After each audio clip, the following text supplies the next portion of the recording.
We're a national grassroots organization that, of course, is dedicated to helping elect VP Biden in November. But truly, it is done through through education, engagement, and mobilization of the South Asian community. And this truly is a space for everybody.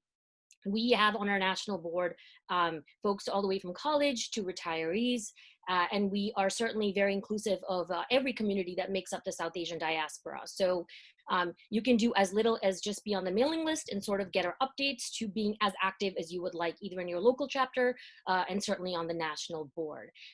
Some of our committees that you may be interested are the communications team, the rapid response team, grassroots organizing, voter registration, operations, and outreach.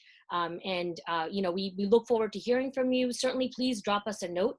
Our email address is sabiden2020@gmail.com. And just a few quick housekeeping items for you. This session is being recorded. So to those of you who have friends, colleagues, and family who are unable to join us tonight, this video recording is certainly going to be available on our website, which is southasiansforbiden.org.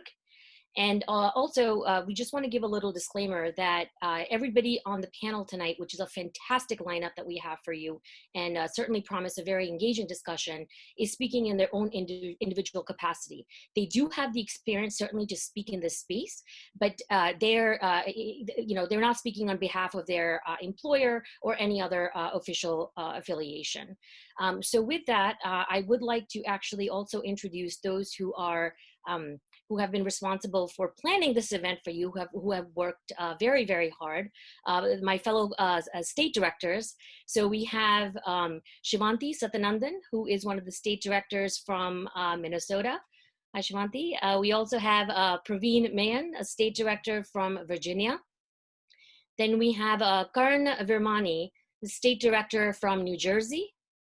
And last but not least, our state director from Minnesota, Anjali Mishra Cameron, who is also going to be moderating this panel. So thank you all so much for helping put together what I promise will be a fantastic event. And hopefully we will hear from all of you. And also, to the extent that you have questions, please certainly put those questions in the Q&A. So with that, I'll turn that over to Anjali. Thank you. Thank you so much, Neha, and thank you everyone for joining us today. We have assembled an incredible panel for this conversation, and I want to start by doing just a brief round of introductions with each of our panelists. So first, I'll ask Senator Ghazala Hashimi to introduce herself. Senator Hashimi serves in the Virginia General Assembly, representing the 10th Senate District, which includes parts of Richmond City, Chesterfield County, and all of Powhatan County.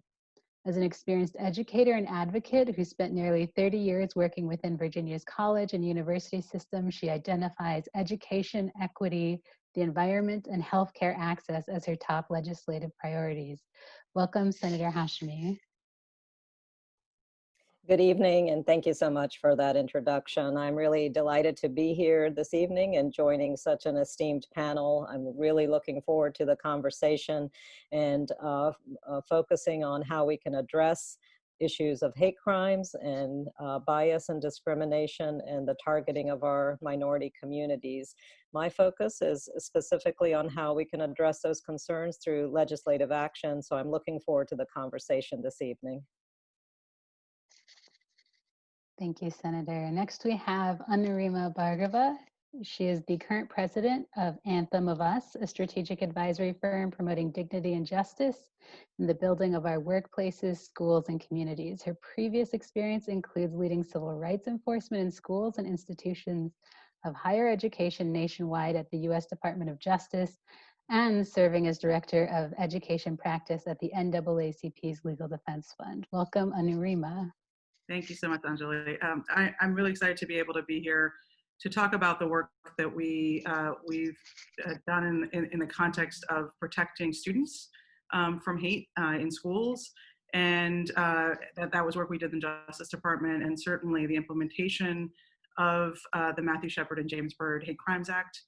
And now I spend my time really trying to figure out when we have acts of violence, whether it be because of race or because of ethnicity, because of religion or gender, how do we understand what leads up to that violence, and how do we make sure we're taking the steps necessary to make sure that that violence doesn't occur again? So it's a great pleasure to be here with many of my longtime colleagues and friends, and I'm excited to be able to talk about what's been happening in the South Asian community. Thank you so much, Anurima. We also are joined by Parag Mehta. Parag is a senior vice president at MasterCard, where he leads the company's philanthropic efforts as executive director of the Center of Inclusive Growth. He has spent the past 20 years working to advance inclusion and human rights through political activism and public service. Most recently, he had several leadership positions within President Obama's administration, including as liaison to the AAPI and LGBTQ communities and as chief of staff to the U.S. Surgeon General. Thank you for joining us, Parag. Thank you so much, Anjali, and thank you to SAB for hosting this very important conversation. You know, I grew up in a small town in rural central Texas, and it was a hate crime that changed the entire trajectory of my life. In October of 1998, I came home to the news that Matthew Shepard, a young gay man in Wyoming, had been murdered. And that night, I went back to my university campus and said the words out loud for the first time, "I am gay." And years later, I had the opportunity to meet Matthew's mother and tell her the story and the impact that her son's death had on my life. Earlier this evening, Matthew's parents joined Vice President Biden for a conversation about how we restore the soul of our nation. And I'm so glad that we're having this conversation in his honor and in the honor of the many, many people who have been affected by hate and violence in our country. So thank you for hosting us. Thank you, Parag. Next, we have Sim Singh. Sim is a licensed attorney and works at a nonprofit focused on Sikh community policy and advocacy. He has advised Congress, federal agencies, including the FBI and U.S. Department of Justice, Community Relations Services, and State Attorney General's offices throughout the country on combating bias, incidents, and hate crimes. I'm sorry. He's a contributor on Sikh community perspectives on hate crimes for the Brookings Institute. He is also a partner member of the Truman National Security Project and serves as a committee advisor to the International Associations of Chiefs of Police on enhancing the response to hate crimes. Welcome, Sim. Thank you, Anjali and South Asians for Biden for hosting me. I never imagined myself to be a community advocate after going to law school and passing the bar. But after working what I thought was my dream job in 2016, the election took place and I instantly knew I had to share my skill sets and knowledge to push back against the impending rise of hate against our community. And because of this change in my career path, I've been able to advocate against discrimination and hate crimes. And I've had the honor and privilege of testifying in front of Congress and working with so many federal and state officials to help develop policy solutions that make the lives of South Asian Americans better.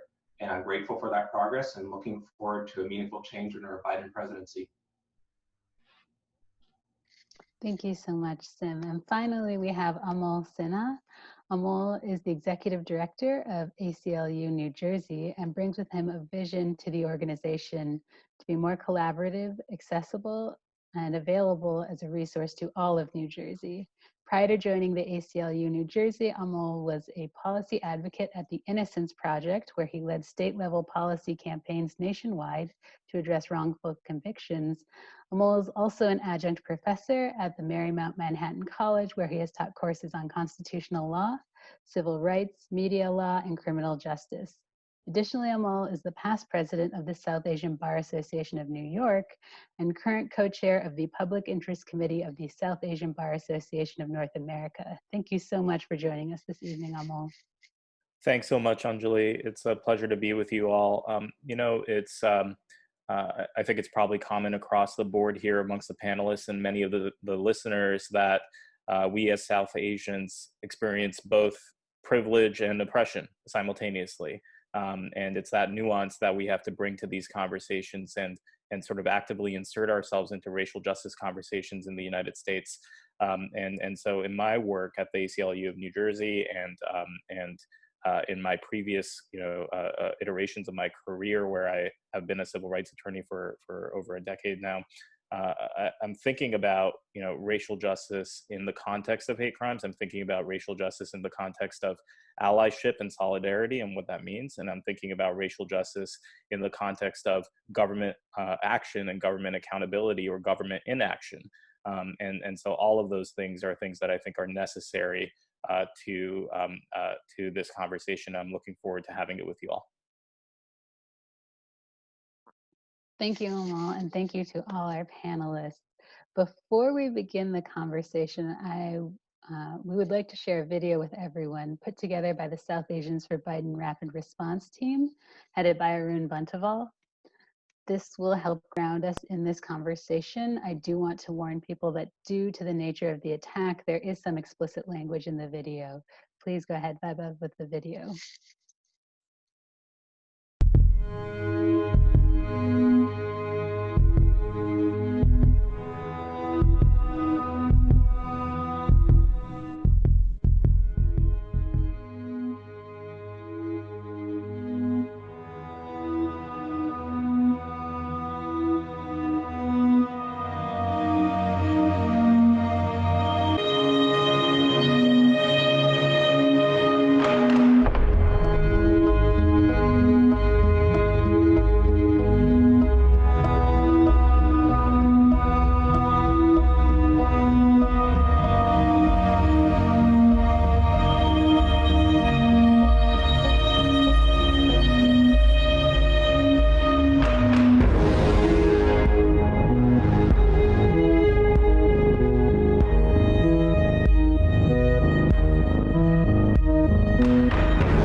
Wow.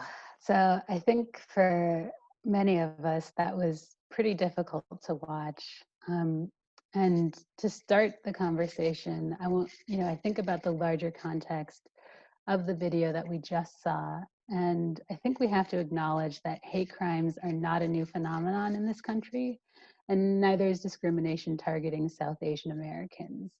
To help our audience better understand the context within which these current hate crimes are being experienced, I'd be interested to hear from the panelists what the history around discrimination against South Asians has looked like within this country, and what the evolution of hate crimes has looked like.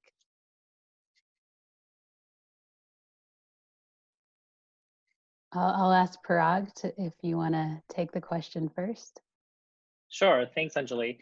You know, we have seen a rise in hate crime at certain inflection points throughout our country. And I think it's important for us to remember that while many of us associate the presence of South Asians in the US with the big wave of immigration that happened in the 1960s and 70s, the truth is our history in this country goes back all the way to the very founding. There was an Indian coolie who came in the 1600s to Virginia. But when you saw the first big wave of migration was really during the late 19th century and early 20th century, when Bengali workers came to help build the railroads, when Punjabi farmers came to help harvest Silicon Valley. And what you started to see very quickly was a really negative reaction among the white people who lived in those communities. There's a famous incident in Washington State in the early 20th century where thousands of Indian workers had their homes and their communities burned and destroyed because there was a fear that they were coming and taking so-called American jobs. Another big wave that we saw happened in the 1980s and 90s with the rise of Dot Busters, a gang and a proliferation of violence that really was centered in New Jersey. And again, sort of a backlash against the rising tide of immigration from India. And of course, we can talk a lot about what happened after 9/11. I remember personally working at the White House that day in the White House Initiative on Asian Americans and Pacific Islanders. And literally that night, as Ground Zero was still smoldering, as we were still absorbing the shock of what happened, our office started to receive phone calls from all over the country about incidents of hate being directed at South Asian, at Arab, and at Muslim people. And of course, we all know the story of what happened 4 days later when Balbir Singh Sodhi, a gas station attendant and owner in Arizona, was shot and killed in front of his business. and really set off shockwaves on what this portended for our communities. And so I think that this is not a new phenomenon. What is new is that the hate is coming from the highest levels of power in our country, right? We have the President of the United States using the bully pulpit of his office, the highest office in the land and in the world potentially, to direct hate at people who look foreign, people who are immigrants, people of a darker skin complexion.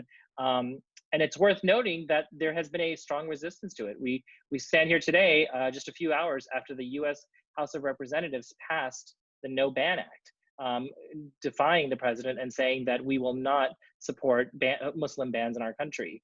And so we're making progress, but I think it's important for us to remember that hate doesn't always come in the form of violence. It also comes in the form of the words that our political leaders use and say and the signals that they send.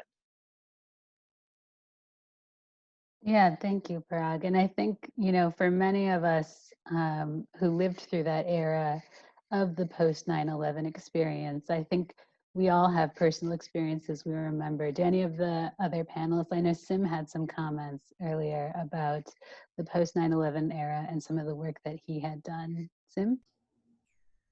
Yeah, the post 9/11 era was particularly hard, I think, for the Sikh community, as we faced a lot of backlash attacks. And that was the reason that a lot of civil rights organizations were founded within the Sikh community, the Sikh Coalition being one of those.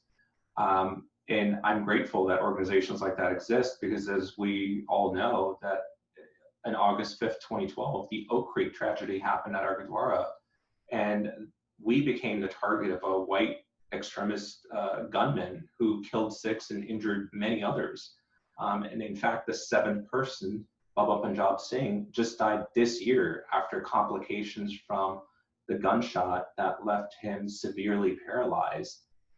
We've also seen discriminatory policies enacted in the 80s, which effectively precluded Sikhs, Muslims, and others who had religious headwear or accommodations needs from serving in the armed forces. So hate has been layered in several ways, and we have to look at this from a very broad scope. And I think that's just important to keep in mind. Yeah, I think that is critical. And that context, I think, is one in which we want to explore this idea of an increase in hate crimes and of bias against South Asians. To all the panelists, what factors do you think have led us to this moment? So we talked about where we have been historically, but Parag mentioned a little bit about current leadership, but why have we reached this current moment where the pot is bubbling over, so to speak? I can start on that question and just continue, I think, what Parag and Sim were already talking about, which is that when you have leadership in this country whose very driving force is to divide and to instill fear and to promote hate as a way in which to rule. And we've seen that from the very beginning of the campaign and to this very day. There are ways in which that changes what people think are the norms and standards of dignity and of humanity and the ways in which we should be treating one another. So there's, to me, there's the ways in which we've seen a complete absence of actual action on the national level to try and combat hate crimes. To try and promote a sense of community and unity across the country.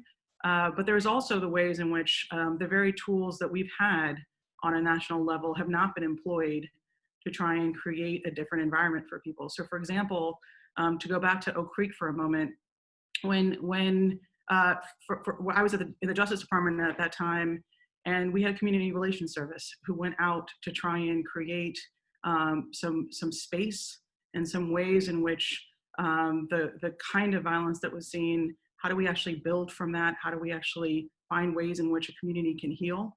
How do we find ways in which to support communities that have been harmed? That was the approach. And I went with Tom Perez, who at the time was the head of the Civil Rights Division.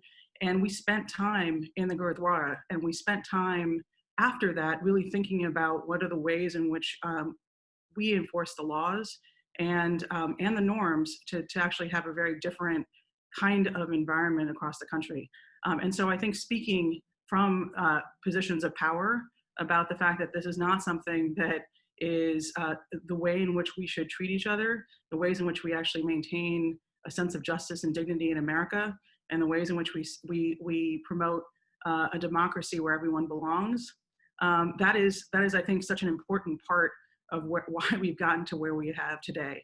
Of course, there are always economic forces. There are always ways in which I think certainly social media and many other factors have played into how hate has proliferated and how perceptions of one another have been driven by those who seek to divide and not by a way in which we're getting to know each other in the ways that we should. I'll just add on and echo what has been said. We've certainly seen a proliferation and an increase in hate crimes, and we just have to look at the data to substantiate it. It's not anecdotal. The data shows that we've seen a 17% increase in hate crime activity throughout the country. And I think we can draw a direct correlation to the lack of national leadership on this critical concerns. And in fact, what we have happening out of the Trump administration is support for these so-called very fine people, this acquiescence to the ideas of racial supremacy. We in Virginia have been particularly sensitive to this issue, especially after Charlottesville and the march of Nazis, neo-Nazis, through the streets of a small college town. We understand the ramifications because it's been quite evident right here in our backyard. And in fact, in Virginia, one thing we've been able to track is that 56% of the reported hate crimes that we've been able to document are motivated directly by bias against race or ethnicity or ancestry. And that shows that the ways in which hate crime is proliferating is particularly based on ideas of racial supremacy. And that's something that we all have to be very, very cognizant about. Yeah, and I think, you've touched on several key issues, but, I want to hone in on that piece about the data first. And that's, how is data collected and reported on hate crimes? We hear information from, the FBI releases a report annually, but how reliable is the information for capturing the experiences faced by our communities, and where are there gaps in reporting that data?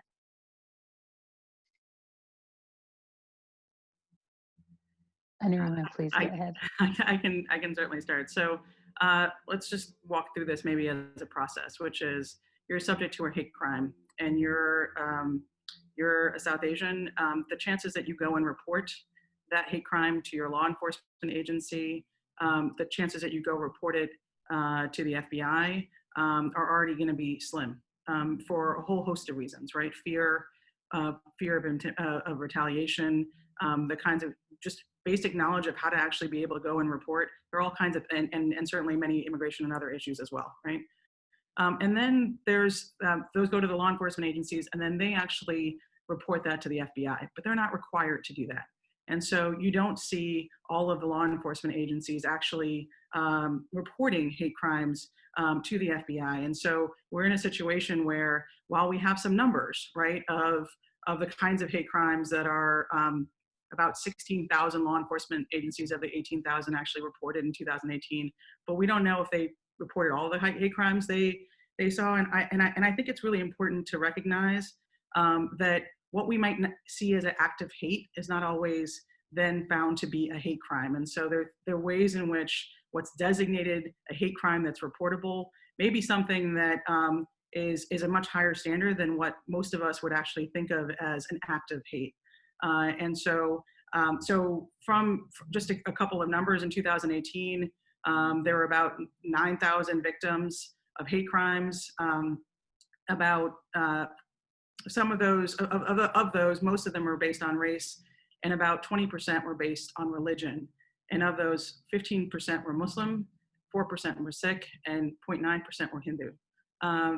I would say that we're basically for all of the good work that we know the Matthew Shepard and James Byrd Hate Crimes Act has done, that the data that we're getting, we've always known is not comprehensive. It doesn't include so much of what we've seen in terms of hate. And I want to give a shout out to SALT because they have been tracking hate incidents themselves. And since, basically since 2015, have tracked about 1,000 incidents of either rhetoric or hate violence that's been directed to the South Asian, Sikh, Muslim, and Arab American community. And so there are ways in which communities have been trying to do that and have had more success in some ways. But I think that the fear of being able to come to the FBI, to law enforcement, to be able to report these incidents is something that has really dampened the kinds of numbers that we're seeing. Even with that, as the senator mentioned, we've seen an increase in hate crimes due to the kind of environment that we're in nationally. Yeah. Sim, do you want to also respond to that? Yeah, I think those were on point, and thank you again for walking everyone through that process. Additionally, what's often overlooked because of this voluntary standard, cities often may not have hate crime policies in place in order to appropriately respond. They may not know how to properly respond on the scene. They then may not even know how to document the crime. They may often miscategorize the crime with the wrong bias type. So communities aren't really fully aware of the scope of the threat facing against them. And then we also have incentives. Miami, for example, is a huge city, over 100,000 people. They reported historically 0 hate crimes to the FBI. And this is a city that attracts a lot of tourists. And this is part of the accuracy problem when we're talking about that hate crime data. It's not just the lack of reporting within our own community, it's often the lack of appropriate reporting by law enforcement itself to the FBI. Yeah, that's a critical piece. I think the connection between each of these steps within the reporting process and where that data ultimately ends up is just critical. Amal, did you have something you wanted to add? Sure. I just wanted to pick up on the thread, and perhaps this is a later question, but let's start it now. I wanted to pick up on the thread of law enforcement and the interests they may serve or not serve. I think the things that folks have alluded to are in one part age-old tactics, right? There's a top-down perpetuation of hate and fear that's trickling down into every institution in our society, including neighbors and how they feel about one another. And we are seeing that in overdrive right now, right? And that's where I think this conversation arises from. However, the law enforcement piece is really interesting to me because what we're seeing now is that local law enforcement there's a call for reimagining law enforcement wholesale, right? And that's because I think the Trump administration and other folks have routinely used the idea of law enforcement as a divisive force. It's meant to enable social control. It's meant to instill fear into folks, right? It's meant to be, to some degree, unapproachable by those who may have immigration issues or other sorts of issues. And I think it takes a lot of creative policy making, especially in this climate, for states and localities who are also a big part of the equation to take steps to actually build trust between law enforcement and the communities they serve. And sometimes, it's not just law enforcement, it's the police unions that back them, it's the communities that have deep, law enforcement interests, it's the politicians that may have law enforcement endorsements. There's this deep-rooted culture of law enforcement across America that I think really needs to be reckoned with right now, and see how law enforcement itself is complicit with hate and fear and those age-old tactics that have been used to divide Americans against each other over the course of our history. Can I just add one thing to that, which is we've seen over and over again that when people call law enforcement, they themselves may be picked up, right? And so there's active engagement of law enforcement in the very profiling, targeting of communities, the South Asian communities and many other communities of color around the country. I know you guys all probably remember the story of Ahmed Mohammed, who brought the clock to school and then ends up getting arrested for bringing a clock to school because he was suspected of it being a bomb and him being a terrorist. And we can all understand what the reasons for that was. And so even in our schools, we're bringing in law enforcement as a way not necessarily to address the ways in which biases are played out, but to actually manifest those biases in picking up and holding people and arresting them, including our children.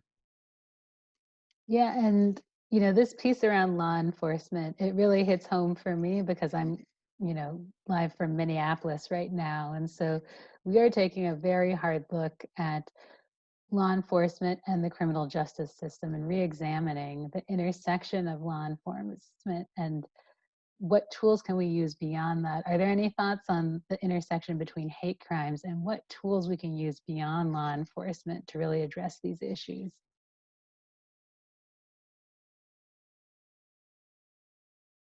Well, go ahead. Yeah, I can start, and I want to hear from my co-panelists as well. But generally speaking, right now there's a conversation happening about how we can divest from policing and reinvest in those resources that could uplift communities and be life affirming. We have way too many instances of unnecessary interactions with law enforcement that lead to really terrible outcomes, including death, like in the case of George Floyd, who was murdered on video for the world to see.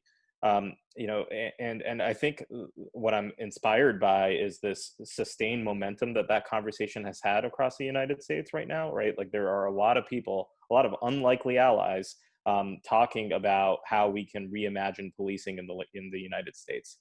I think, the link between law enforcement and hate crimes and the responses to law enforcement and hate crimes is, look, we're not going to prosecute our way out of hate, right? We're not going to end racism through criminalization. I think one of the things that the reason why hate crimes laws are so important is because, it acknowledges the fact that such a crime is impacting a whole society or a whole population and not just the individual. And that's why it's important to make sure that we address them in a certain way. However, I think there are a number of acts and actions that lead up to the hate crime itself, right, before we get there, that could have been addressed, right? And we have instances we could have instances of restorative justice. We could have moments of cooperation between communities. We could have first responses that aren't armed law enforcement, but rather are teachable moment style resources, right? Like what do the children need to see in school in order to trust their neighbors? What is it that folks need to do in their communities in order to build allyship across and solidarity across different identities?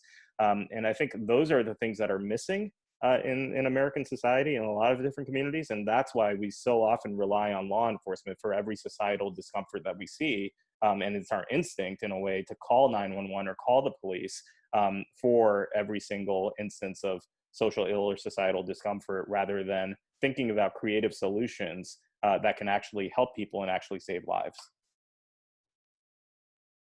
Yep. Parag, if you have anything to add. Yeah, I mean, I think, look, there are a lot of tactical things that we can do. I want to first applaud Senator Hashmi, because running for office, when you look like us, is one of the most important things you can do.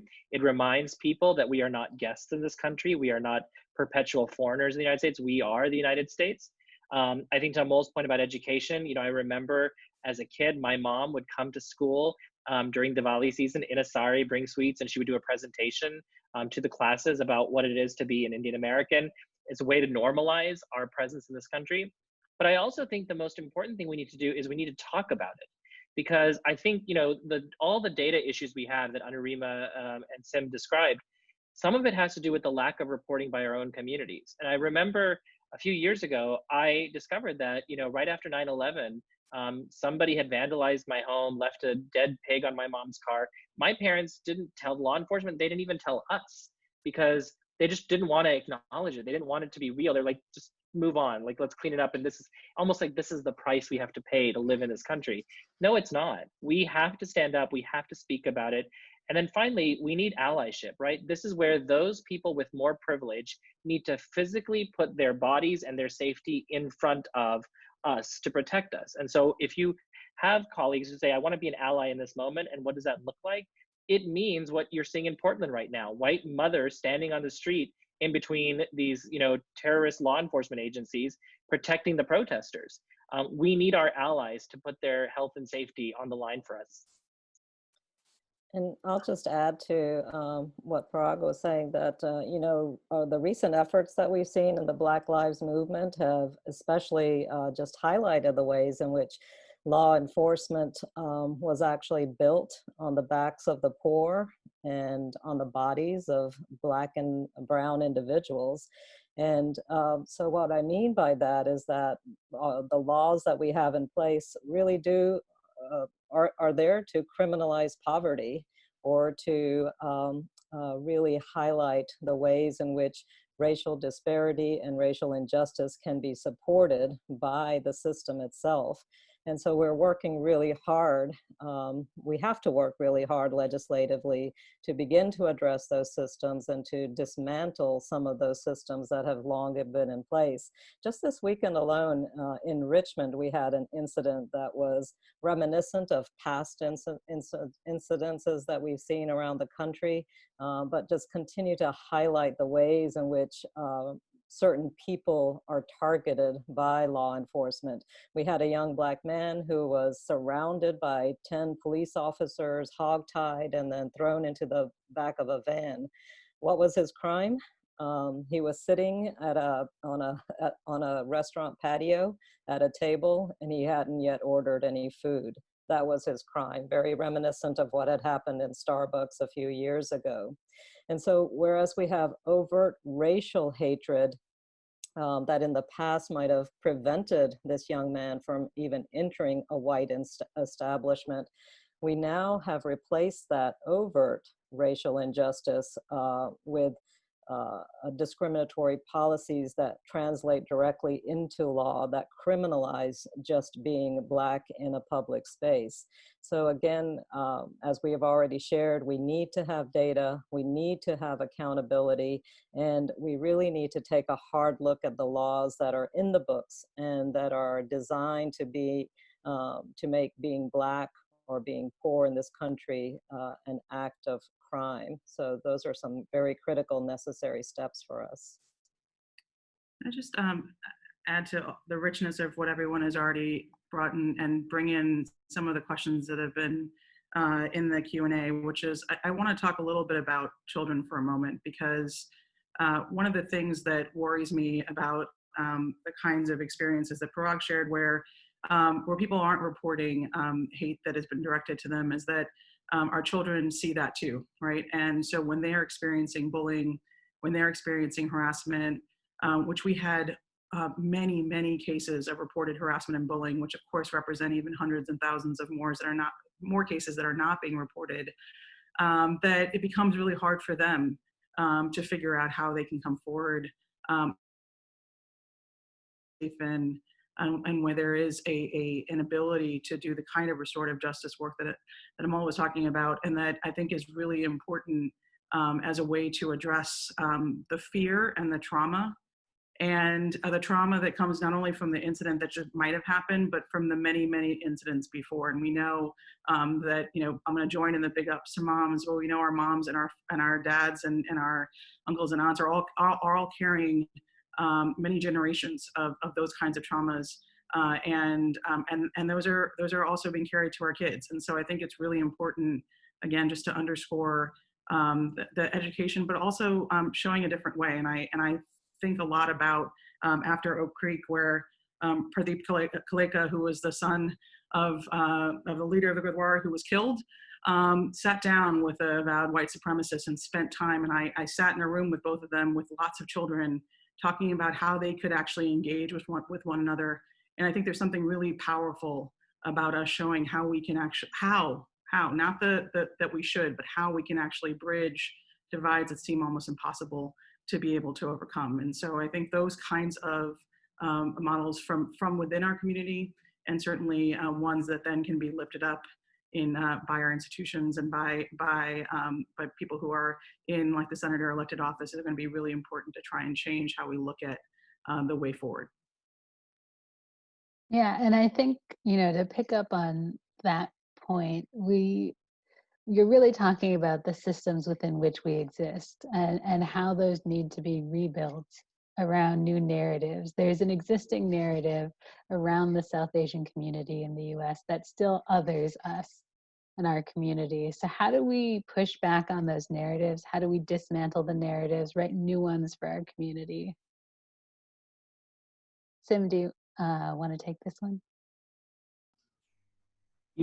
I think this is an interesting question that, especially within the South Asian community we're dealing with, specifically to the parents out there, I think we need to encourage them to be more than doctors, lawyers, and engineers.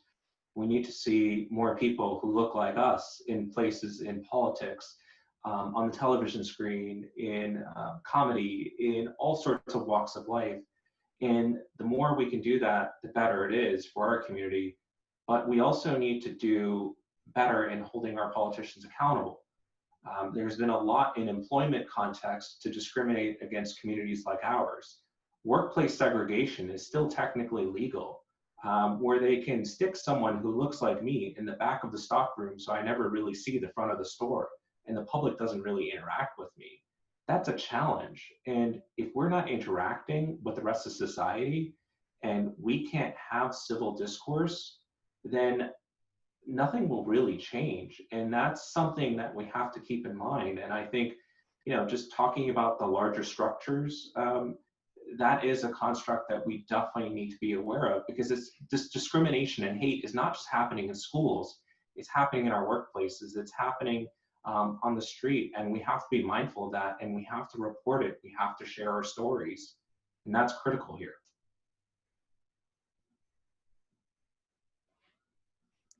I'll just add, I think Parag said it best. We have to grab our American identity. No one's going to hand it to us. And if we are Americans and we want to make sure that our children see themselves as Americans, we have to lay claim to it. And that's our responsibility. I'll share just briefly, when I was began my campaign for office, one of the important taglines that I had for my campaign is, Ghazala Hashmi is an American name. And I did that deliberately because it had two connotations. It spoke to the broader audience that continue to refuse to see people that look like me, that look like us, as real Americans. I wanted to make sure that I asserted my claim to this country.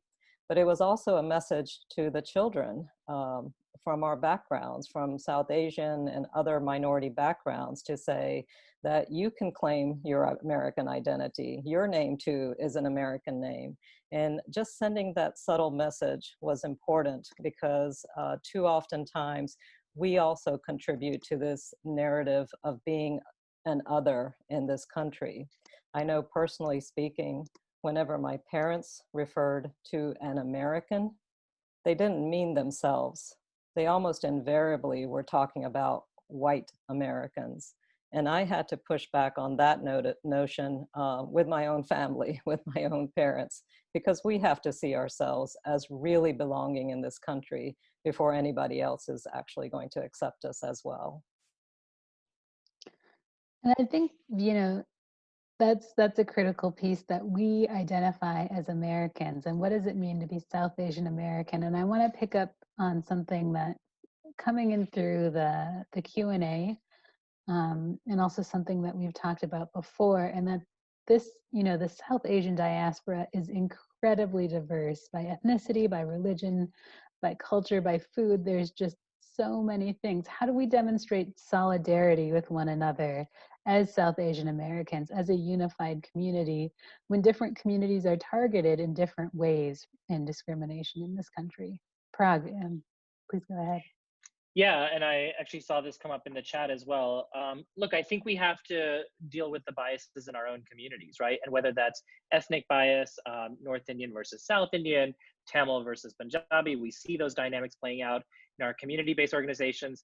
But of course, we know very powerfully that right now in this moment, it's a lot of religious bias, and particularly deep-seated Islamophobia in our South Asian communities. Even this debate around using the phrase South Asian versus Indian American is really rooted in the idea of what does it mean to be Indian? Who gets to be counted? And to those who are listening, I would say consider what signals you are sending, not only to our Muslim brothers and sisters or other religious minorities, but also to, as Anurima pointed out, to our kids. What are we teaching them about bias when we lift up and praise political voices and leaders who have systematically tried to otherize minority communities within our own countries? We cannot stand in this country and fight for our rights and our equality and our freedom while turning a blind eye to what's going on back home. So I know it's a complicated conversation. I know many of us have been arguing with our parents about this, but we can't be silent. And I think it's really imperative for the younger generation to stand up and say, this does not represent our Desi values. Let me just add to and agree with Parag and the work that we have to do within the community. I'd also say two things, which is we have so much in common that we could, and I could go on for quite a while talking about the ways in which we have so much in common.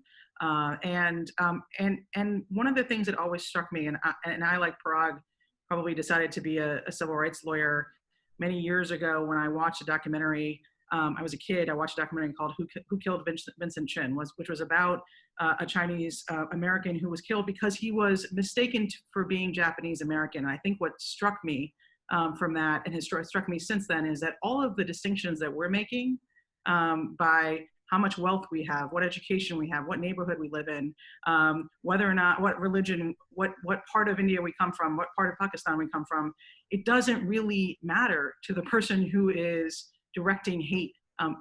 They have no idea what those divisions are that we might be giving salience to.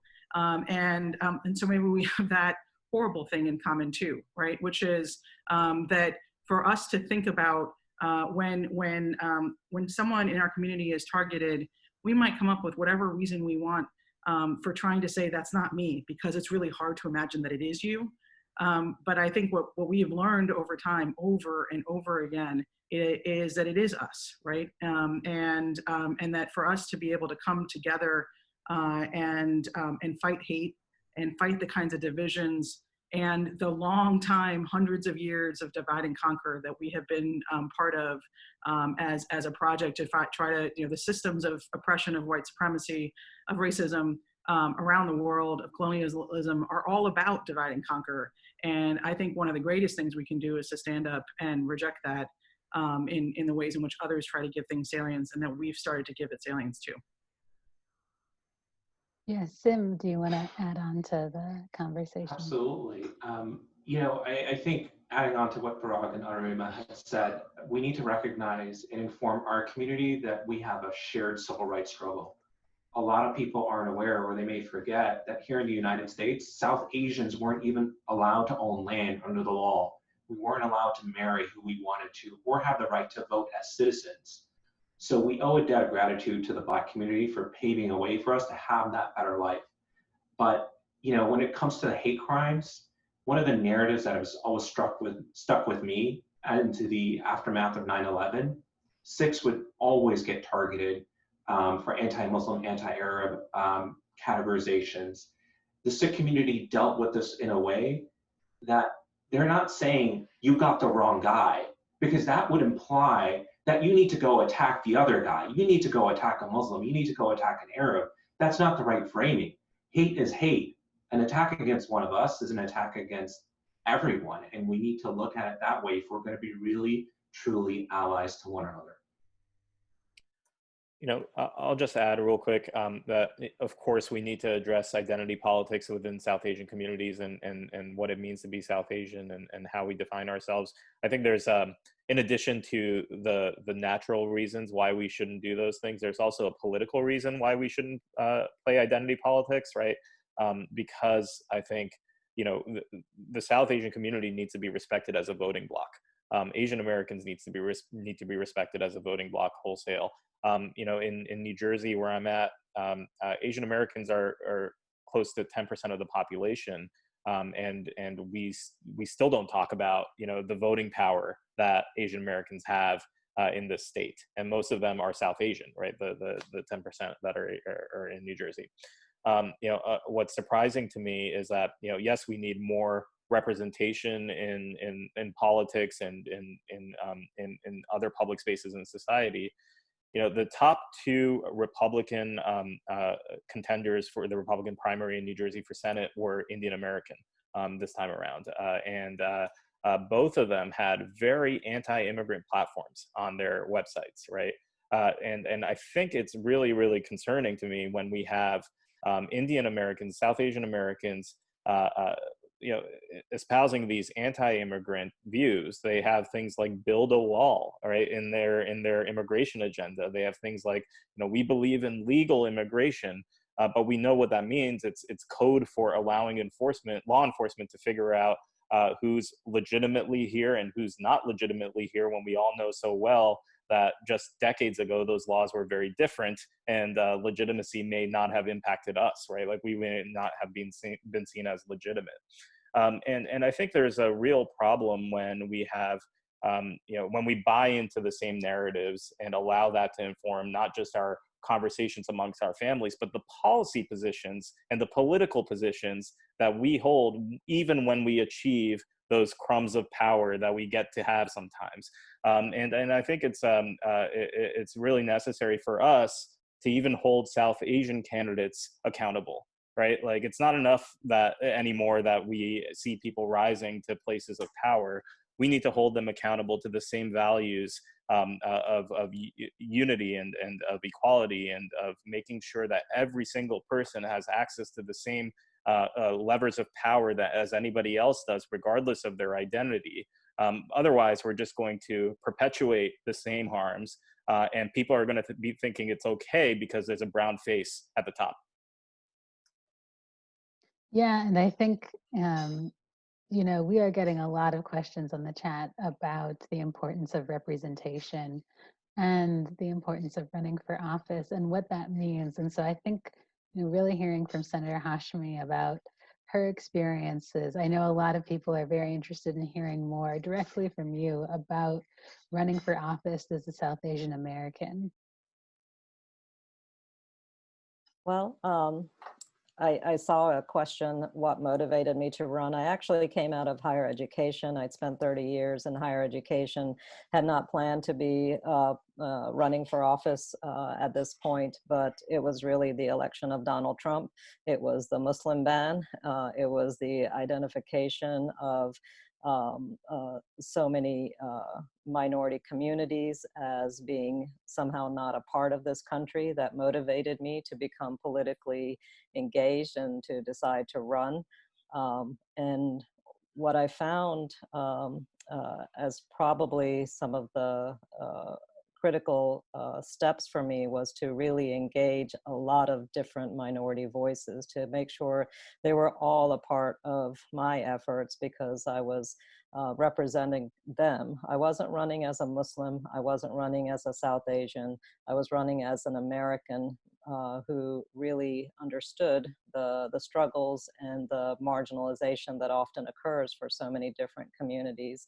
And I think we saw a response in that in the campaign. People understand what that means and wanted to see a difference in our electoral processes here in Virginia.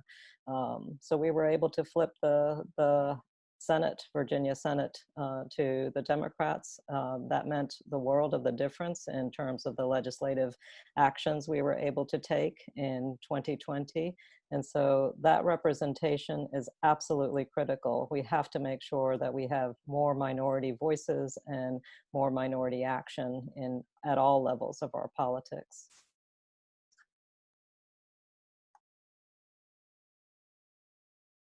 That's, I think your story has inspired many here tonight. I know I've been inspired just by getting to know you and hearing your motivation to run for office.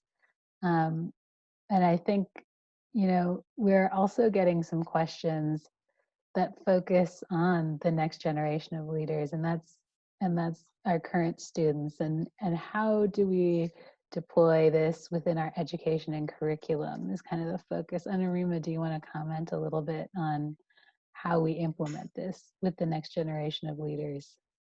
Sure. I just want to build from, I know the senator has a lot of experience in this area, and I want to just build from the very understanding that our name is American, and what it then means to be able to see in how we learn that we're part of American history, right? We're not only part of world history or world curriculums, as some people are asking, but we are part of who is in America, and that we see our generation or generations before us, where we started in this conversation, as Parag described, the history of so many communities in this country, which is not so recent, that is part of American history. And I think it's really important to recognize. I do a lot of work on school segregation, and the main reason why it's important for us to have classrooms and have schools where children are able to learn and play together is because they then know how to live and work together. And if we're in a situation in which our schools and our classrooms are segregated by in all kinds of different ways, you're not going to be able to be exposed to people and to learn about people who are different than yourselves, and to understand that difference is very much what America has always been about. And so I think both in the curriculum and in the very places and spaces in which we create the understanding that that's how we should learn and that's where we will learn, both of those things are really important for how we move forward to a very different future for our kids. And I think a lot about hate and divides is a result of segregation and intolerance from an early age. And so if we want to have the next generation be different than ours in some ways, we got to start now. Yeah, and I can't think of a better way to close our conversation than to really focus on the future and next generations and how we can make this a better space for them and a healthier space for them. But I am very sorry to say that our time has run out together. You each have brought some incredible insights and depth of knowledge to this conversation. So I want to do a quick lightning round with each one of you with a parting message to our audience on this issue of increased hate crimes against South Asians. So my question to each of you is to call out one action step or one parting thought you want people to take away from this conversation, and we'll do this really quickly. Sim, I'll start with you. Share your story of hate or bias, no matter how small or where it takes place, whether it's in the school, at the workplace, on the street, share it with someone. If we don't speak up, no one can help our community. If you aren't comfortable sharing it with law enforcement, share it with an advocacy organization, or at least friends and families, or your house of worship leadership. Staying silent will mean someone else in our community may be targeted in a worse way.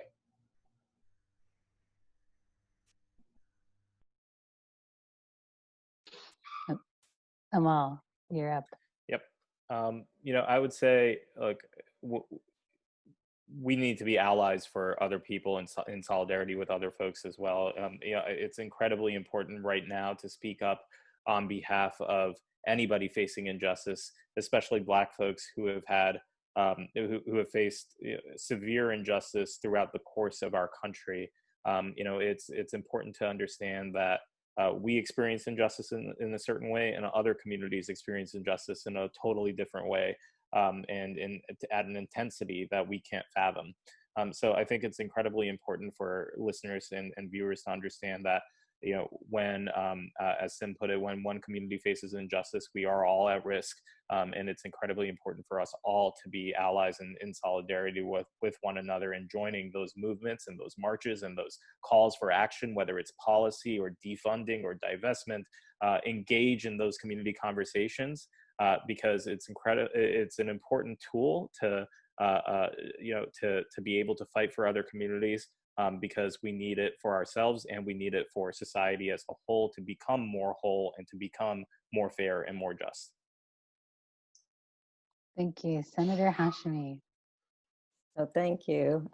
If I can leave one message with our participants today is that you have to become involved at the local and at the state level. A lot of times when we're thinking about political action, we're drawn to national level politics, but really all the difference can be made at a local and state level. This is where you have direct access to your elected officials. This is where you can demand change. You can reach out to your school boards if you're concerned with the impact that education, the school curriculum might be having on our communities. You can reach out to state level officials to enact policy changes that actually do address the hate crimes and that make hate crimes an important part of the state code. So focusing on state and local elections is absolutely critical if you want to see meaningful change and if you want to see that meaningful change take place quickly. And if you are not happy with your local and state officials, I recommend that you grab a clipboard and you knock on doors and you run for office yourself. I love that advice. Anurima. I'm just going to take that national and say, let's get out there and vote. Let's make sure that we have very different norms and standards of who are part of this country and feel that they belong in this country this November. And I want to give one last homage to my mom in the chat who talked about fear and trauma and coming forward. And I want to just say, speak about your fear and trauma too, because it's not just the stories of hate that we want to hear. It's the stories of what we all share, which is the ways in which we've all experienced situations in which we don't belong, and how do we actually find some common story and community in that. So with that, I will turn it over to Parag. Parag, please close us out for the evening. I feel like my colleagues have already done such a great job, so I will just end with one additional thought, and that is, one of my favorite words in Hindi and Urdu is bindas, which means unapologetically. Live your life bindas. The purpose of hate crimes, like the purpose of terrorism, is to make us change our behaviors. It's to make us live in fear. Don't let that happen. When my husband Vaibhav and I first started dating 8 years ago, we lived in DC. But I remember when we would cross the border into Virginia, he was wary of holding my hands in public. He would ask me, who won this district in the last election? And then he would make his decision on whether to hold my hand or not. And so I just want to say, Senator Hashmi, I look forward to taking Vaibhav to Richmond, Virginia, in your district, and holding his hand bindas. Wonderful. So I want to thank each and every one of you. You have been fantastic panelists. I want to also thank our audience. I do apologize that we did not have time to get to every question that was asked, but it was an incredible session, and thank you, audience members, for submitting your questions. I'll now turn it over to Praveen to close out our program for the evening. Thank you, Anjali, and thank you to all of our wonderful panelists and those of you watching at home. We know how important this topic is and hope that the discussion was riveting and engaging. It's clear that all of us must stand up against bigotry, hate, and xenophobia. In pursuit of that effort, simply put, we cannot have a president that fans the flames of division. That's why we here at South Asians for Biden are working towards electing a leader who will heal and restore the soul of our nation. With over 16 chapters in 18 regions and growing, South Asians for Biden is a grassroots force in engaging, organizing, and turning out the South Asian community. We would love to have all of you on the call join us in our efforts. You can connect with us on social media at South Asians for Biden on Facebook, Instagram, and Twitter. In addition, many local chapters have their own social media pages for local events and news. If you would like help in connecting to a local chapter, please send us an email at sabiden2020@gmail.com or visit our website at www.southasiansforbiden.org to sign up for our mailing list. On behalf of all of us here at South Asians for Biden, thank you for joining us and have a wonderful evening.